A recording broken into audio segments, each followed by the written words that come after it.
आज सकाळपासून आपण घडामोडी पाहिल्या। अंबादास दानवे जे विधान परिषदेचे विरोधी पक्षनेते आलेले आहेत आणि दौऱ्यावर येत असताना त्यांनी जनता दरबारमध्ये अनेकांच्या खरतर भेटी घेतल्या आणि त्यामध्ये सर्वात महत्वाचं म्हणजे वरते कुटुंबीय जे राजेश क्षीरसागर यांच्याकडून ज्यांना मारहाण झाली होती आणि त्यानंतर त्यांचं सीसीटीव्ही देखील समोर आलं होतं। त्याच राजेश क्षीरसागर यांच्या घराच्या समोर अगदी फ्लॅटच्या समोर वरते कुटुंबीय राहतात आणि तर त्यांनीच अंबादास दानवे यांच्याकडे आपल्याला झालेल्या मारहाणीनंतर कुठल्याही पद्धतीने गुन्हा दाखल झालेला नाही अशा पद्धतीची माहिती त्यांना दिली आणि त्यानंतर तर आपण तुमची बाजू जाणून घेण्यासाठी तुमच्या घरी सायंकाळी येणार अशा पद्धतीची माहिती त्यांनी दिली होती आणि तर आव्हान दानवे यांनी दिलं होतं आणि त्यानंतर दानवे या वरते यांच्या घरामध्ये खरं आता दाखल झालेले त्यांच्या घरी आता आलेले आहेत। मात्र याच ठिकाणी क्षीरसागर यांचे समर्थक द्यायचे मोठ्या प्रमाणात एकवटलेले आहेत। हातामध्ये भगवे झेंडे घेऊन तर या ठिकाणी क्षीरसागर यांचे समर्थक मोठ्या संख्येत वातावरण देखील झाल्याचं इथे पाहायला मिळतं। दृश्य आपण त्या ठिकाणी पाहू शकताय। जवळपास 200 ते 300 पोलिसांचा बंदोबस्त जो या ठिकाणी तैनात करण्यात आला तर तिकडे क्षीरसागर यांचे कार्यकर्ते देखील मोठ्या प्रमाणात या ठिकाणी दाखल झालेले आहेत। त्यामुळे एक मोठं तणावाचं वातावरण सध्या कोल्हापुरातल्या या शनिवार पेशीतील क्षीरसागर यांच्या घराबाहेर पाहायला मिळतं। जी, पुढील कारवाई सध्या कशी चालू आहे? मोठ्या प्रमाणात पोलीस बंदोबस्त दिसतोय, कार्यकर्त्यांमध्ये काहीशी तणावाची स्थिती दिसते, सध्याची काय त्याबाबत अपडेट? सध्या आपण पाहिलं तर या ठिकाणी वरते कुटुंबियांची भेट घेण्यासाठी अंबादास दानवे जे आहेत या ठिकाणी आलेले आहेत आणि तर त्यांची भेट घेण्यासाठी दाखल होत असताना क्षीरसागर यांचे समर्थक मात्र मोठ्या प्रमाणात तैनात त्या ठिकाणी दाखल झालेले त्यांना विरोध करतात। तर कोल्हापुरात येऊन पोलिसांना दानवे यांनी अद्याप गुन्हा दाखल का केले नाही अशा पद्धतीचा जाब विचारला होता। त्यांना कडसावून बोल देखील सुनावले होते आणि त्यानंतर याच क्षीरसागर यांच्या घराबाहेर जे आहेत ते शिवसैनिक एकवटले होते आणि त्यांनी खरं ज्या पद्धतीने पोलिसांची भाषा दानवे यांनी केली ती चुकीची आहे असं म्हणत या ठिकाणी त्यांच्या विरोधात तीव्र घोषणाबाजी काही वेळापूर्वी करण्यात आली होती आणि अंबादास दानवे यांना या ठिकाणी येऊ देणार नाही असा इशारा त्यांनी दिला होता आणि त्यानंतर खरंच अंबादास दानवे या ठिकाणी शिवसैनिक 200 असू देत नाही तर 2000 असू देत, आम्ही शिवसैनिक शिवसेना पक्षप्रमुखांचे शिवसैनिक आहे, त्यामुळे आम्ही कुठल्याही परिस्थितीत त्या ठिकाणी जाऊ अशा पद्धतीची माहिती जी आहे पत्रकार परिषदेत दानवे यांनी दिली होती आणि त्यानुसार दानवे या ठिकाणी पोहोचलेले आहेत। वरती यांच्या कुटुंबियांची ती भेट घेत आहेत। मात्र त्याच ठिकाणी क्षीरसागर यांचे समर्थक मोठ्या प्रमाणात एकवटल्याचं पाहायला मिळतं। जी, त्याचबरोबर जे कार्यकर्ते एकवटलेले दिसतात त्यांच्याकडून काही प्रतिक्रिया समोर आली आहे का? सध्या या ठिकाणी तणावाचं वातावरण असल्यामुळे तुम्ही प्रतिक्रिया द्यायची देत नाही, मात्र प्रचंड विरोध जो आहे तो या ठिकाणी त्यांच्याकडून केला जातो। आपण प्रतिक्रिया देखील जाणून घेण्याचा प्रयत्न जो आहे तो या ठिकाणी करूयात। मात्र सध्या या पूर्ण परिसरामध्ये मोठ्या प्रमाणात पोलीस बंदोबस्त जो आहे तो तैनात करण्यात आलेला आहे। जवळपास 200च्या आसपास पोलीस जे आहे ते या पूर्ण परिसरामध्ये आपल्याला पाहायला मिळते। आपण ही सगळी दृश्य पाहताय, त्या दृश्यावरून आपल्याला याची कल्पना देखील, त्यामुळं नक्कीच एक मोठं तणावाचं वातावरण आहे या ठिकाणी। त्याचे आपण काही कार्यकर्ते जाणून घ्यायचा प्रयत्न करूया। काय सांगाल या ठिकाणी, काय सांगाल मोठ्या प्रमाणात या ठिकाणी पोलीस बंदोबस्त कायदा आणि सुव्यवस्था बिघडण्याचं काम विरोधी पक्ष नेत्यांनी केलेलं आहे। भेटायचं होतं तर त्यांना तो दिवसभर तो वरचा वरपे जो नावाचा ग्रस्त आहे तो त्यांच्या सोबतच आहे, परत घरात येऊन भेटायचं काय कारण होतं? यांना ज्या काही गोष्टीची माहिती पाहिजे होती आदरणीय SP साहेबांच्याकडून त्यांनी घ्यायची होती, इथपर्यंत येऊन कायदा सुव्यवस्था बिघडण्याचं कारण काय?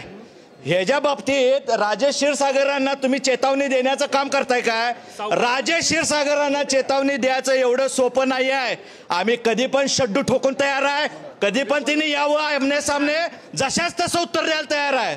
खरं तर क्षीरसागर यांचे सुपुत्र ऋतुराज देखील आपल्यासोबत आहेत। काय सांगाल, हे सगळं जाणून बुजून करलेलं प्रकार आहे? शेखरजी, आपण बघत असाल तर इथं संयम आणि सर्व शिवसैनिक आम्ही सर्वजण इथं उपस्थित आहे। हां, ठीक आहे, 2 मिनिट म्हटलं तर अजून वातावरण या ठिकाणी मोठं तणावाचं मिळालं आहे। काही शिवसैनिक आहेत, काय सांगाल या ठिकाणी?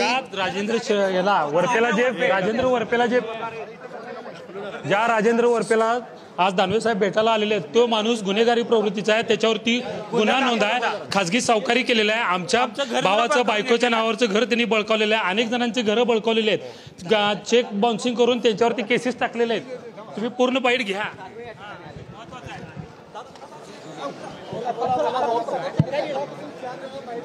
बाईट होणार बोलू.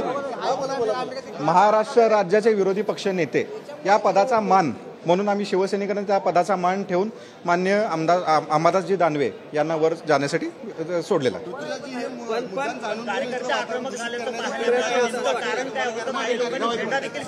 आमची पोलीस प्रशासनाबरोबर चर्चा झालेली, त्यातून आम्हाला अशी माहिती मिळाली होती की मान्य अंबाजी दानवे साहेब वर एकटे जातील, पण त्यानंतर काही जिल्हा प्रमुख असतील किंवा काही जे काही नेते आहेत त्यांनी तिथं वर शिरकाव करण्याचा प्रयत्न केला. त्याला हे एक रिॲक्शन होतं. काय केलं असं वाटतं ते त्यांना विचारलं पाहिजे. पण एकीकडे त्यांनी भेट घेतली होती सकाळी, बरोबर. देखील आज या ठिकाणी घरी येऊन तुमची भेट घेऊ असं पण त्यांनी या ठिकाणी सांगितलं. एकंदरीत हे सगळं पाहता आपण याकडे कसं पाहतो? कदाचित विरोधी पक्ष नेत्यांचा महाराष्ट्रात काही कारभार उरला नसेल, त्यामुळे घराघरात जाऊन भांडणं लावण्याचा प्रयत्न करत असतील. पण 200 कार्यकर्ते असू देत किंवा 2000 असू देत, मी बाळासाहेबांचा शिवसैनिक आहे, त्यामुळे मी त्या ठिकाणी जाणारच अशा पद्धतीची भूमिका अंबादास दानवेंनी त्यांच्यासोबत असलेल्या पदाधिकाऱ्यांनी घेतलेली. मला दिसलं नाही ते 200 शिवसैनिक इथं दिसत नाहीत. नाही तर कोण ते एकटेच आलेले दिसत आहेत. 200 किंवा 2000 असू दे, आम्ही जाणार. ओके. त्या पदाचा मी पुन्हा एकदा सांगतो की विरोधी पक्षनेते हे महाराष्ट्राच्या राजकारणातलं मोठं पद आहे. त्या पदाचा हा मान राखून आम्ही शिवसेनेनं त्यांना जाण्याची परवानगी दिली आहे. आम्हाला पण बोलायचं कार्यकर्ते देखील आहेत, त्यांच्या देखील या ठिकाणी प्रतिक्रिया जाणून घेण्याचा प्रयत्न करूया. काय नेमकं या ठिकाणी सकाळपासून आपण बघा, आम्ही दानवे साहेबांच्या पदाचा मान राखतो, परंतु आज ते ज्या व्यक्तीला भेटायला आलेत त्या व्यक्तीवरती गुन्हा नोंद आहे, त्यांना आमचं घर काढून घेतलेलं आहे, त्याचे सर्व पुरावे आमच्याकडे आहेत, त्याला महानगरपालिकेतून नोकरीवरून बडतर्फ केलेलं आहे, अनेक जणांच्यावरती चेक बाउन्सिंग टाकून त्यांना केसेस घातलेले आहेत आणि त्यांची ही टोळीच आहे. आणि आता आम्हाला राहायला जागा नाही, आम्ही भाड्याच्या घरात राहतोय, तर अशा व्यक्तीला भेटून त्यांना काय साध्य करायचं आहे?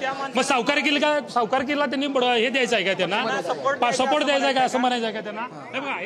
मी कोणाच्या विरोधात आलेलो नाही, परंतु एखाद्या जर सामान्य माणसावर अन्याय होत असेल तर तिथं आलं पाहिजे. एवढ्या सगळ्या घटना घडल्या, घरात जाऊन मारहाणीचे प्रकार झाले, ज्यांनी मारहाण केली त्यांच्यावर कोणताही गुन्हा दाखल नाही, आणि म्हणून अशा व्यक्तीला मी भेटायला आलेलो आहे. विरोध होत असतो, विरोध आता मी शिवसैनिक आहे बाळासाहेबाचा, असे विरोध अनेक वेळेस बघितलेले आहे.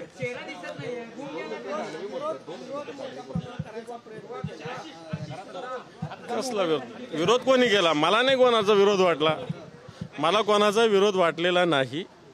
मी त्यांच्या व्यक्तींच्या जी काही व्यक्ती आहे त्यांच्या घरी गेलो, त्यांच्याशी व्यवस्थित भेटलो आणि आलो. विरोध कोणी भेट घेतली त्यांच्यावरती गुन्हा दाखल आहे असं देखील अनेकांचं म्हणणं आहे. असं गुन्हे दाखल असतात सगळं, काय आम्हावर गुन्हे नाही का दाखल? माझ्यावर 70 गुन्हे दाखल, त्यांनी काय फरक पडतो? गुन्हे दाखल होणं काही मोठी गोष्ट नसते असं मला वाटतं. कोणावर होतोय? प्रोसेस होते, मी सगळ्या अधिकाऱ्यांशी बोललेलो आहे. गुन्हा दाखल करावाच लागेल पोलिसांना, 100% होणार.